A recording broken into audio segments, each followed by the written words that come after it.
दोस्तों, अब हम एक टॉपिक पढ़ेंगे जिसका नाम है nuclear binding energy per nucleon.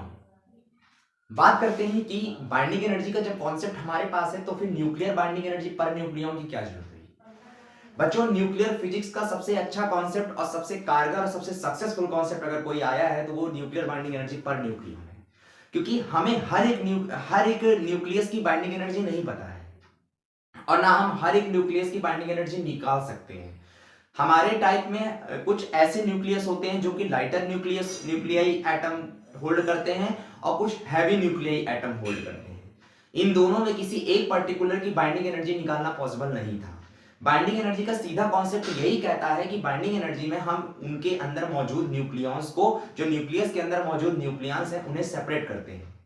लेकिन क्या इन्हें सेपरेट करने के बाद भी हम क्या अलग अलग लेवल पर न्यूक्लियाई के सभी बाइंडिंग एनर्जी का पता लगा सकते हैं? कितनी अमाउंट की एनर्जी हमें देनी है, क्या हम ऐसा पता लगा सकते हैं? इसको देखने के लिए और इसको दूर करने के लिए कॉन्सेप्ट आया जिसका नाम है nuclear binding energy per nucleon. समझते हैं। Average energy per nucleons needed to separate nucleons called nuclear binding energy per nucleon. कहने का मतलब कि अगर किसी भी न्यूक्लियस में बहुत सारे प्रोटॉन है, बहुत सारे न्यूट्रॉन है, तो किसी एक पर्टिकुलर न्यूक्लियन का एक प्रोटॉन होगा और एक न्यूट्रॉन होगा। फिर से मैं बोल रहा हूं, उसको ध्यान से सुनिएगा। किसी एक पर्टिकुलर प्रोटॉन का और न्यूट्रॉन का एक न्यूक्लियन बनेगा और इसी एक न्यूक्लियन को सेपरेट करने में हमें एनर्जी चाहिए।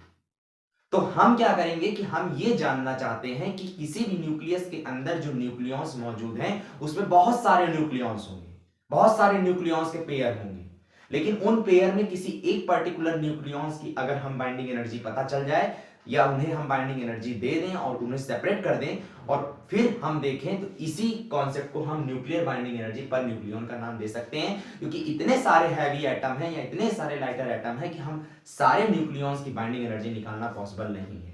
कुछ ऐसे होंगे न्यूक्लियॉन्स जो कि फ्री होंगे, कुछ बहुत ज्यादा आपस में न्यूक्लियर फोर्स एक्सर्ट कर रहे होंगे। अगर हम बात करें कि हम 10⁻⁻17 के ऑर्डर में जाएं या 10⁻⁻18 के ऑर्डर में जाएं, तो हम धीरे धीरे बात कर रहे हैं आपसे कि हम 10⁻⁻15 से हम क्या हो रहे हैं, हम 10⁻⁻15 की वैल्यू को डिक्रीज कर रहे हैं। और जब जब हम रेडियस को या किसी भी डिस्टेंस को डिक्रीज करेंगे तो वहां पर फोर्स मैक्सिमम हो जाता है। तो हम 10⁻⁻20 या 10⁻⁻19 या 10⁻⁻18 के ऑर्डर में अगर न्यूक्लियॉन्स की बात करेंगे तो इन न्यूक्लियॉन्स को हटा पाना मुश्किल है। इसीलिए हम बाइंडिंग एनर्जी का जो कॉन्सेप्ट है उसको हम इस तरह से बात कर रहे हैं कि बाइंडिंग एनर्जी पर न्यूक्लियन का कॉन्सेप्ट आना चाहिए। मतलब किसी पर्टिकुलर एक न्यूक्लियस की बाइंडिंग एनर्जी का कॉन्सेप्ट हम ले रहे हैं। तो ये भी हमारा बाइंडिंग एनर्जी का ही कॉन्सेप्ट है, लेकिन ये बाइंडिंग एनर्जी पर न्यूक्लियन का कॉन्सेप्ट है और न्यूक्लियर फिजिक्स में इसको सबसे बेस्ट मेथड माना गया है। तो समझते हैं इसकी डेफिनेशन जो है वो average energy per nucleon needed to separate nucleus called nuclear binding energy per nucleon. मतलब किसी पर्टिकुलर एक न्यूक्लियन की जो एवरेज एनर्जी होगी उसको, उसके न्यूक्लियॉन्स को हम सेपरेट करेंगे, उसके प्रोटॉन न्यूट्रॉन को हम सेपरेट करेंगे, उसे ही हम बाइंडिंग एनर्जी पर न्यूक्लियन बोलेंगे।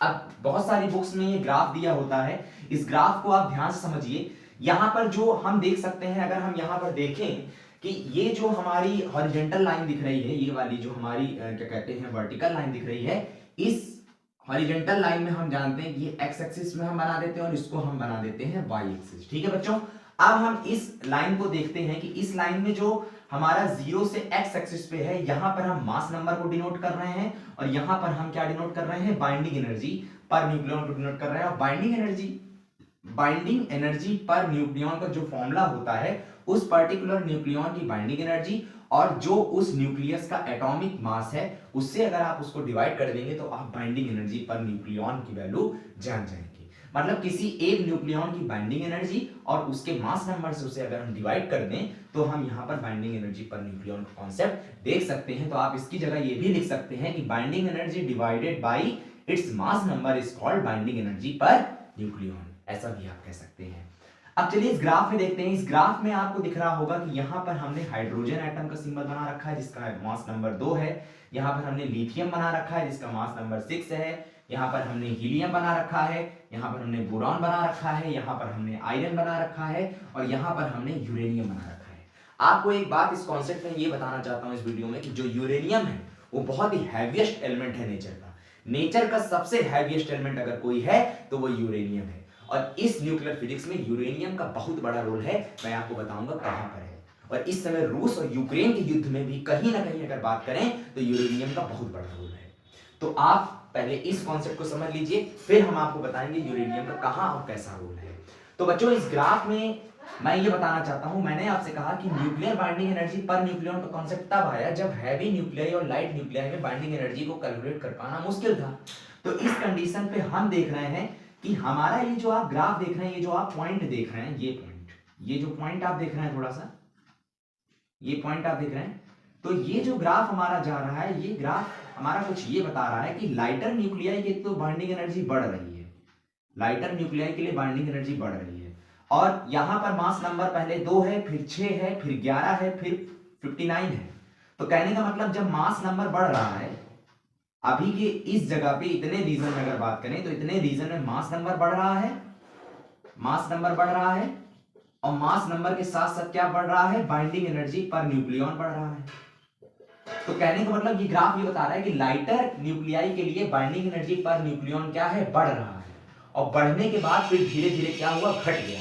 तो कहने का मतलब कि अगर हम बात करें जिसका मास नंबर ज्यादा है, जिसका मास नंबर ज्यादा है उसे हम बोलते हैं हैवी न्यूक्लियाई, और जिसका मास नंबर कम है उसे हम बोलते हैं लाइटर न्यूक्लियाई।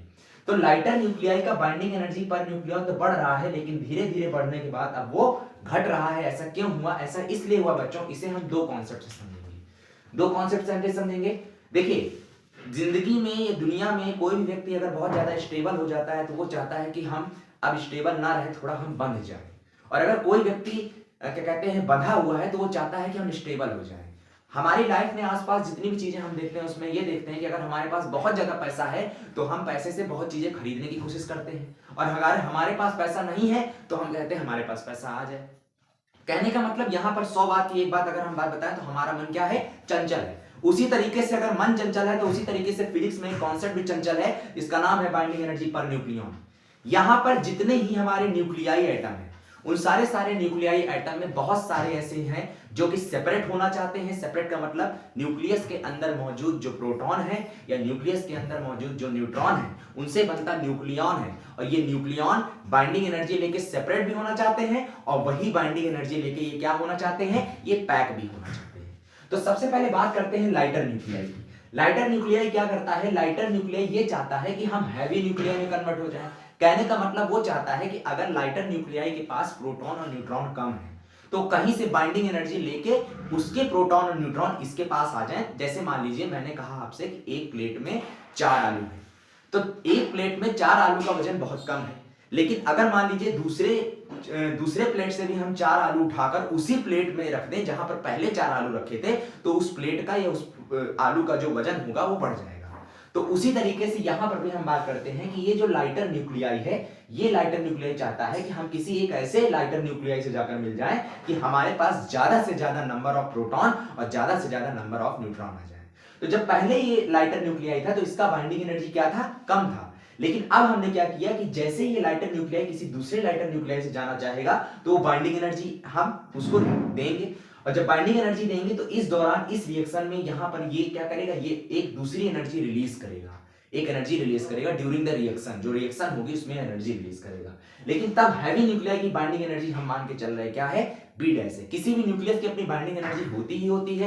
हम कह रहे हैं कि कोई चीज अगर स्टेबल होना चाहती है तो वो किसी दूसरे से जाकर मिलेगी, अगर कोई चीज स्टेबल से हटना चाहती है तो वो ब्लास्ट होने चाहेगी, मतलब फ्रीली होना चाहेगी। तो यहाँ पर हम बात कर रहे हैं कि जो लाइटर न्यूक्लियाई है वो चाहता है कि हम स्टेबल हो जाएं, मतलब हाई लेवल पे चले जाएं, इस कारण वो दूसरे लाइटर न्यूक्लियाई से इंटरेक्ट होगा, और इंटरेक्ट होने पर जब हैवी न्यूक्लियाई बनेगी तो हैवी न्यूक्लियाई में इसकी बाइंडिंग एनर्जी बी डैश होगी, और लाइटर न्यूक्लियाई में इसकी बी होगी। चूंकि हैवी न्यूक्लियाई है तो मास नंबर ज्यादा है, और अगर मास नंबर ज्यादा है तो इस कॉन्सेप्ट से उसको सेपरेट करने के लिए, उसके अंदर मौजूद न्यूट्रॉन और प्रोटॉन को सेपरेट करने के लिए हमें ज्यादा अमाउंट की बाइंडिंग एनर्जी देनी पड़ेगी। इसका मतलब हमारा बी डैश क्या होगा, ज्यादा होगा। तो बी डैश हमारा हमेशा ज्यादा होगा किससे, लाइटर न्यूक्लियाई से। अब यही हैवी न्यूक्लियाई फिर चाहता है कि हम क्या करें, हम हल्के हो जाएं, हमारे अंदर मौजूद जितने भी न्यूट्रॉन प्रोटॉन है हम उन्हें सह नहीं पा रहे हैं, हम हल्के हो जाएं। तब वो क्या करेगा, तब वो हैवी न्यूक्लियाई फिर से क्या करेगा, फिर से रिएक्शन करेगा, ब्लास्ट होगा, और ब्लास्ट होने के बाद वो फिर से लाइटर न्यूक्लियाई में कन्वर्ट होगा। इस दौरान भी रिएक्शन में एनर्जी रिलीज होगी, और यहाँ पर जो पहले इसकी बाइंडिंग एनर्जी थी मान लीजिए बी, डैश थी और यहाँ पर बी डबल डैश है, तो इस दौरान इसकी बी डबल डैश जो होगी वो बी डैश से क्या होगी, ज्यादा होगी। और आपको मैं बता दूं कि ये जो दो रिएक्शन मैंने बताए हैं, इसी दो रिएक्शन पे एक टॉपिक है जिसका नाम है न्यूक्लियर फ्यूजन और न्यूक्लियर फिजन। पूरे ब्रह्मांड में ये न्यूक्लियर फिजन और न्यूक्लियर फिजन से ही हमारी दुनिया चल रही है। और मैं आपको बता दूं जो हमारा सन है वो न्यूक्लियर फ्यूजन से आया है, जो हमारे स्टार हैं वो न्यूक्लियर फ्यूजन से आए हैं। तो ये सारे कॉन्सेप्ट आप ध्यान रखिए। जो हमारे दुनिया में एटम बम बनाया गया है, हाइड्रोजन बम बनाया गया है, वो इसी कॉन्सेप्ट से बनाया गया है। इसीलिए आपको कहा जा रहा है कि न्यूक्लियर फिजिक्स आपके कॉन्सेप्ट को बिल्ड करने के लिए बहुत इंपॉर्टेंट है, क्योंकि यहाँ पर ऐसे बहुत सारे एप्लीकेशंस हैं जिनका हम अपनी डेली लाइफ में यूज करते हुए लोगों को देख रहे हैं। तो यहाँ पर अगर बात करें, सबसे पहले एक दूसरा टॉपिक है जिसका नाम है न्यूक्लियर एनर्जी। तो न्यूक्लियर एनर्जी क्या होता है? न्यूक्लियर एनर्जी दो तरीके का होता है। जब रिएक्शन होता है तो इस रिएक्शन में जो एनर्जी रिलीज होती है उसे हम न्यूक्लियर एनर्जी कहते हैं। जब लाइटर न्यूक्लियाई हैवी न्यूक्लियाई में जाना चाहेगा तब एनर्जी रिलीज होगी, हाई अमाउंट की एनर्जी रिलीज होती है, इसे हम न्यूक्लियर एनर्जी कहते हैं। जब हैवी न्यूक्लियाई लाइट न्यूक्लियाई में जाना चाहेगा तब इसे हम एनर्जी कहते हैं, न्यूक्लियर एनर्जी का नाम देते हैं। न्यूक्लियर एनर्जी का दो कॉन्सेप्ट होता है। हैवी न्यूक्लियाई कहां पे टूटना चाहेंगे? लाइटर न्यूक्लियाई में टूटना चाहेंगे, और जो लाइटर न्यूक्लियाई है वो कहां टूटना चाहेंगे? हैवी न्यूक्लियाई में टूटना चाहेंगे। तो थैंक यू सो मच, आपने इस लेक्चर को ध्यान से सुना होगा। आज हमने बाइंडिंग एनर्जी पर न्यूक्लियन, उसके फॉर्मूले, उसका ग्राफ, उसका कॉन्सेप्ट, उसके रिएक्शंस और एक नया टॉपिक हमारा था न्यूक्लियर एनर्जी, इस बारे में पढ़ा। आप ये तीनों लेक्चर अगर अच्छे से देख सकते हैं तो देख लीजिए, क्योंकि हमारा जो कल का लेक्चर होगा उस कल के लेक्चर में हम पढ़ेंगे न्यूक्लियर फ्यूजन और न्यूक्लियर फिजन। और इसी कॉन्सेप्ट के साथ हम इस 4 लेक्चर को अपनी थ्योरी में खत्म करने के बाद हम डायरेक्ट सीधे पहुंचेंगे इसके न्यूमेरिकल्स में। Thank you so much. Channel को सब्सक्राइब करिए, लाइक करिए, कमेंट करिए और ज्यादा से ज्यादा शेयर करिए ताकि ज्यादा से ज्यादा बच्चों का भला हो सके। Thank you so much.